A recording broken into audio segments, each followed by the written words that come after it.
ሚስጥሬን ሁሉ ልታጋልጠው እኮ ነው። ሰላም አሁን እያደረግሽ ያለውን ነገር ማቆም አለብሽ። ህይወትሽ አደጋ ላይ ነው። ቃል ከወንድምሽ ጋር ሆና ብዙ ጊዜ ልትገልሽ ሞክራለች። አሁንም ሀብትሽ በስምሽ አዙረሽ የቤተሰብ ቅጽ ውስጥ ካስገባሻት ያለ ጥርጥር ትገልሻለች። እኔ ካንቺ ምንም ነገር አልፈልግም። ይሄ ሁሉ የማደርገው አንቺን በህይወት ለማቆየት ነው። ወንድምሽም ሆነ ቃል በጣም መጥፎ ሰዎች ናቸው። በጥንቃቄ ነገሮችን ብታስተካክይ ነው የሚሻለው።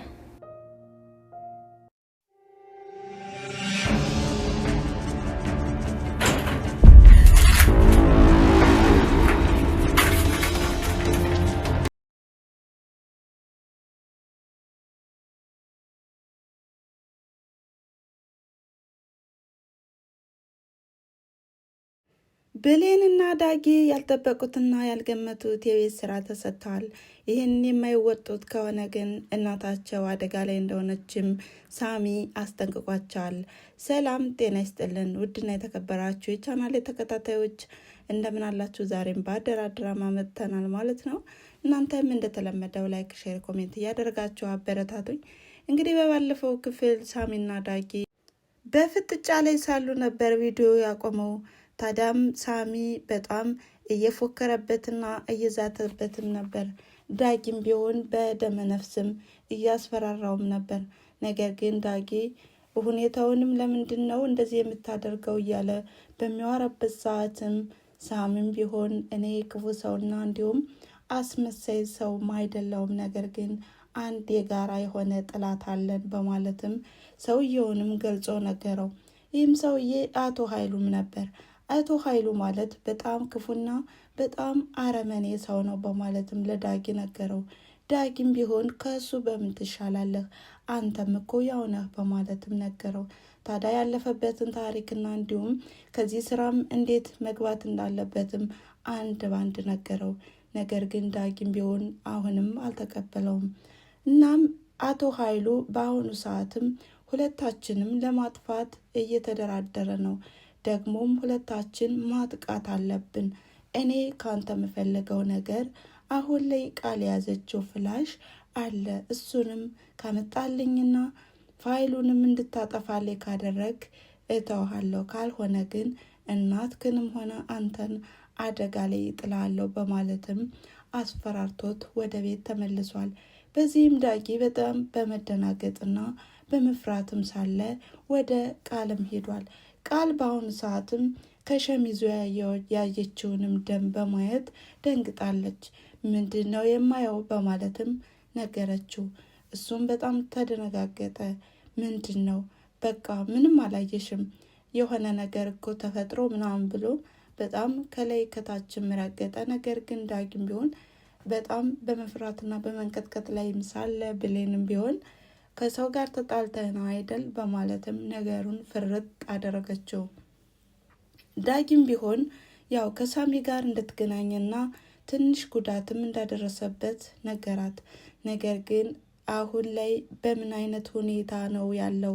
ሆስፒታል ወሰድከው ወይስ አልወሰድከውም በማለት ጥያቄ ጠየቀችው። ዳጊም ቢሆን ያስፈራራውንና እንዲሁም ነገሮችን ሁሉ እንደሚፈጽምለት ከነገረኝ በኋላም ለቆይ ሄደ በማለትም ነገራት። ከዛም ዳጊም ቢሆን በጣም ምን ማድረግ እንዳለበትና እንዲሁም መፍትሄ እንዴት አድርጎ ማግኘት እንዳለ ለብሌን ነገራት። ብሌንም ፍላሹን ለኔ ተውልኝ በማለትም ፍላሹን እንደምትፈልገውና ይዘው እንደምትመጣም ተስማማች። እንግዲህ ቃል በጣም አረመኔና እንዲሁም በጣም ጨካኝም ስለሆነች ዳጊ ለብሌን በጣም ፈርቷል። ቃል አሁን ላይ ብሌንን እያስፈራራቻት በጣም ስጋቻ ላይ ነው። ይህም እንግዲህ ቃል በጣም እየተጨቃጨቀቻትና ብሌንን ከፍ ዝቅ እያደረገች እየሰደበቻትም ትገኛለች። ብሌን በአሁኑ ሰዓት አንድ እንዳማራጭ የሆነ ውሳኔን ወስናለች። ይህም ደብዳቤ በመጻፍና እንዲሁም የወንድሟን እንዲሁም የቃልን ጭካኔና እንዲሁም ገንዘቧን ብለውም እንደቀረቡ የሚገልጽ ደብዳቤን በመጻፍ ከሰላም ቦርሳ ለማስገባት አስባለች። ይህንም እየጻፈች ባለችበት ነበር ቃል ከች ያለችው። ቃልም ምን ልታደርጊ ነው በማለትም ጠየቀቻት።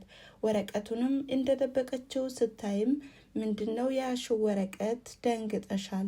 ይህን ወረቀት ካላየውና ካላነበብኩትም አለቅሽም በማለትም ዛተችባት። ቃልም ቢሆን ይሄ የኔ ሚስጥሬ ነገር ነው፣ ስለዚህ ማየትም እንዲሁም መመልከትም መብት የለሽም በማለትም ስትነግራትም፣ ነገር ግን ቃልም ቢሆን ስለ እኔ ነው አይደል የምትቀምሪው በማለትም ወረቀቱን ለመቀማትም ግብ ግብ ገጠመቻት። ነገር ግን በፍጹም ልትሰጣት አልቻለችም። በምትኩም ብሌን ቃልን ወረወረቻት። እናም በመናደድና በመበሳጨትም ወዲያውኑ ወደ ክችን በመሄድም ስለት ነገር አምጥታም ልትወጋ ስትልም ብሌንም ቢሆን እባክሽን ይህን ነገር ወደዛ በይው እንዳያስትሽ በማለትም ስትናገር፣ ቃልም ቢሆን ክፋቷን በራሷ በአፏም ተናገረች። እኔ ሰይጣን በእኔ ይቀናል እንጂ በፍጹም አያስተኝም በማለትም እንደምትወጋትም አስፈራራቻት። ከወረቀቱና ከስለቱ የትኛውን ትመርጫለሽ በማለትም አሁንም 2 ምርጫዎችንም ሰጠቻት። ብሌንም በጣም እየተንቀጠቀጠች ባለችበት ነበር ድንገት ዳጊ ከቻለው። ዳጊም በጣም ደንግጧል። ምን እያደረግሽ ነው? ቃል ምን እያደረግሻት ነው? እያስፈራራሻት ነው አይደል በማለትም ጠይቃት። ቃልም እየተርበተበተችና እንዲሁም ደንግጣም ስለነበር አይ እኔና ብሌን እኮ የሆነ ሚስጥር እያወራና እኮ ነው በማለትም ነገሩን ለማድበስበስም ሞክራለች። ታዲያም ብሌንና ቃልም አዎ እያወራን ነበር በማለትም ቃልም ቢሆን ወዲያውኑ አልቆየችም። በጣም ደንግጣም ፈርታም ስለነበር ወደ ቤት ነበር የተመለሰችው። ታዲያ በዚህ ቅጽበትም ነበረ ብሌንና ዳጊም ስላለው ሁኔታና እንዴትና በምን ሁኔታ ከእንደዚህ አይነት ችግርና ከባድ ሁኔታም እንደሚወጡ የተመካከሩ። እናም አሁን ላይም ቃልን እንዴት አድርጌ ከክፍሏ እንደምትወጣ ማሰብ ይኖርብኛል በማለትም ሁለታቸውም ተመካከሩ። ብሌን አሁን ላይ ዳጊ ጥራትና ሁኔታውንም እኔ ፈልጌ ፍላሹን ይዤ እመጣለሁ፣ ስለዚህ ነገሮች ሁሉ ይቀላሉ በማለትም ተመካክረዋል። ብሌንም ባለችው መሰረት ዳጊም ለቃል ደወለ። ናፍቀሽኛል ነይልኝ በማለትም እንደምትመጣም ነገራት። ነገር ግን ቃል በአሁኑ ሰዓትም ራሷን ኮፈስ ቀብረር ከማድረግ ውጭ ሌላ ነገር አልታያትም። እንዲሁም ቃል ከሴቶች ሁሉ ትንሽ ዝቅ ያለች፣ እሷ ደግሞ ከፍ ያለች ሆናም እንደምትታይም ለዳጊም ነገረችው። ዳጊም የምትለውን ነገር ሁሉ መቆጣጠር አልቻለም። አሁንም ብሌን በጣም እየተናደደችም ቢሆን ወደ ዳጊ ክፍል እንደምትመጣ አደረገች። በዚህም ቃልም ቢሆን በጣም ደስ ብሏታል። እኔ እኮ በጣም ምርጥና ጥሩ ሴት ነኝ፣ ደግሞ አንድ ነገር ካደረኩ በኋላ ክፍተታችን ይጠባል በማለትም እንዲሁም በጣም የሚያሳስት ልብስንም ለብሳ ወደ ዳጊ ቤት ሄደች። ብሌንም የቃልን ልብስ ባየችው ሰዓትም በጣም ደነገጠች። አሁን እንደዚህ ብላ ለብሳ የሄደችው ልታስትብኝ እኮ ነው በማለትም ወደ አምላኳም ተማጸነች። አምላኬ ሆይ እንዳይሳሳት አንተ ጠብቅልኝ በማለትም ጸለየች። በሌላ በኩል ወይዘሮ ሰላም ስመ ንብረቷንም በቃልም ለማዞርም እየሰራች ትገኛለች። በሌላ በኩል የቃል ጓደኛ ሄለንም ለመውጣት ብዙ ነገሮችንም ልብስ እያገላበጠችም ስለነበር ቃልም ቢሆን በጣም እየተቆጣቻትም ነበረ። ምንድነው የምታደርጊው? ለምንድነው የቁም ሳጥኔን የምትበረቅሽ? በማለትም ኃይለ ቃልንም ተናግራታለች። በዚህም ያኮረፈችው ሄለንም በቃ ተይው፣ ካኮረፍሽና ከተቆጣሽም አልፈልግም፣ እኔማ ቀጠሮ ስለነበረ ለቀጠሮ የሚሆን ልብስ ፈልጌ በማለትም ተናገረች። ነገር ግን ቃልም ቢሆን የሆነ ነገር ለመናገርም ትንሽ ስበብ ነው የምትፈልገው በማለትም በልቧ አሰበች። ያሰበችውንም ይቅርታ ጠየቀቻት። ጓደኛዬ፣ አንቺ እኮ ጓደኛዬ ነች፣ ስለዚህ ይቅርታ በማለትም ይቅርታን ብታደርግላትም ሄለንም እንዳኮረፈች ናት። ታዲያ ቃልም በምትኩ እየተናደደችባት ትገኛለች። ከዚህ ቤት መንቅሬ ባላወጣሽ እኔ አይደለሁም እያለች እየዛተችባትም ነበር።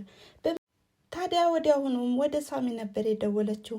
ለሳሚም ደውላ ጓደኛዬ አለች የኔንና የሰላምን ጉድም የምታውቅ እንዲሁም ያንተን ነገርም ታውቃለች። ስለዚህ ፎቶዋን እልክልህና ወዲያው እንዳያትም አስወግዳት በማለትም ከሳሚ ጋር ተመካከረች። ሳሚም ቢሆን እሺ በማለትም ተስማምቷል።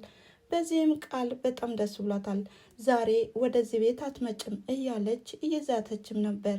እናም አሁን ላይ ሄለንና ቃልም ተፋጠውም ስለነበር ሄለን ቃል የምትሰራውንና እንዲሁም የምታደርገውን በሙሉ አንድ ባንድ ታውቃለች። ሌላው ይቅር ሰላምን እንደምትገላትም ታውቃለች። ታዲያ ይህን ሚስጥር የምታውቅ ሄለንም አጋጣሚውን ነበር የምትጠብቀው። ሰላምን ፊት ለፊት አግኝታ እውነቱንም መናገርና ሚስጥሩን ማውጣት ነበር። እናም አሁን ላይ ግን ሄለን በሳሚ እጅ ልትሆን ነው ማለት ነው። በሌላ በኩል ቃል አሁን ላይ ብዙ ነገሮችንም እየጠረጠረች ትገኛለች። እንዲሁም ብሌንን ከክፍሌ አትግቢ፣ ደግሞም አጽጂው ሳልልሽ አታጽጂው እያለቻትም ነበር። እናም ሌባና እንዲሁም አስመሳይም ስለሆነች ሰዎች ሁሉ እንደሷ ይመስሏታልና ውጭልኝ፣ የሆነ ነገር ልትፈልጊ ነው አይደል የመጣሽው እያለችም ከፍ ዝቅ እያደረገቻትም ነበር። ታዲያ ብሌን ያንን ወረቀቱንም አምጮ ብላ ስታስጨንቃት የነበረውንም ቀይራባታለች። ይህም የዳጊ የፍቅር ደብዳቤ በማስመሰልም እናም በሚፋጠጡበት ሰዓትም ወረቀቱን ከደረቷ ላይ አየችው። ቃልም ቢሆን አሃ የቅድሞ ወረቀት ነው አይደል በማለትም ወሰደችው። ስታነበውም ቃል እንግዲህ ተሸውዳለች ማለት ነው። የዳጊ ወረቀት ሆኖ ነው ያገኘችው። ታዲያም አሁን ላይ ብሌንና በቃል ያለው ልዩነትና እንዲሁም በጣም ፍጥጫው እንደቀጠለ ነው። ብሌን በአሁኑ ሰዓት ፍላሹንም አግኝታ ለዳጊ ሰጥታም እናታቸውን ነፃ ማውጣት ይችላሉ። እንዲሁም ሳሚን ቢሆን ነፃ ይወጣል። ቃል ደግሞ ትሸወዳለች ማለት ነው። ታዲያም ዳጊና ቃልስ ይሳሳቱ ይሆን ወይስ በደና በቶሎ ትወጣ ይሆን? ብቻ በጣም የሚያጓጓው ክፍል ላይ ነን ማለት ነው። እናም የዛሬው ቪዲዮ ያቆመው ከዚህ ላይ ነበረ። በቀጣይ ቪዲዮ እስከምንገናኝ ድረስ እናንተም ቸር ቆዩ። አመሰግናለሁ። ላይክ፣ ሼር፣ ኮሜንት እያደረጋችሁ መልካም ጊዜ። ቻው ቻው።